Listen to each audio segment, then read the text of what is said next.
Iodine content kan mga pigtitindang asin sa merkado publiko kan syudad ni Naga, pigrekisa kan City Nutrition Office komo pagpapasiguro na igwa inin kan tamang micronutrients. Tamang pagsaray asin paggamit nin asin, piglatag man kan opisina. Aramon sa report ni Jessica Calinog. Apwera sa bawang sibuyas, asin, ansaro pa sa mga daay mawawara sa miski anong putahe na pigluluto sa kakana na inininda dyan sa Naga City People's Mall. An asin, sing importante daa kan main ingredient kan dish.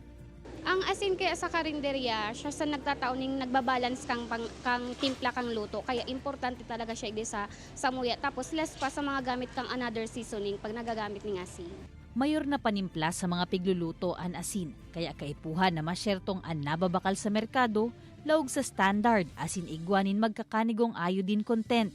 Kan nakaaging semana, nasa 50 mga tindahan sa NCPM ang pigbisita kan mga personahe kan Naga City Nutrition Office, nganing kuananin sample kan pigtitindang rock salt asin iodized salt. Pigtest ang mga ini, nganing masiguro na nasa 20 to 40 parts per million ang iodine level. Enough, nganing maibitaran ang iodine deficiency. Ikaw po kitang effect, especially sa pregnant, pwedeng makuanan ang sarong ina. And then pwedeng magluwas ang akig niya, may diferensya.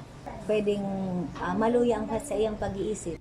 Sa paggamit nin asin, ang rekomendasyon ka Nutrition Office kung madali nang maluto ang kakanon sa katimplahan ka ini. Nganing syertong yaon pa ang micronutrients na kaipuhan kan lawas. Dapat harayo man sa lutuan, asin dain naiinitan ang pigsasarayan kan asin. Sa mga siring na paagi, mapepreserba ang sustansya na dara ka ini. Kaibanan si Carlo Abonita, Jessica Calinog, Balitang Bicolandia.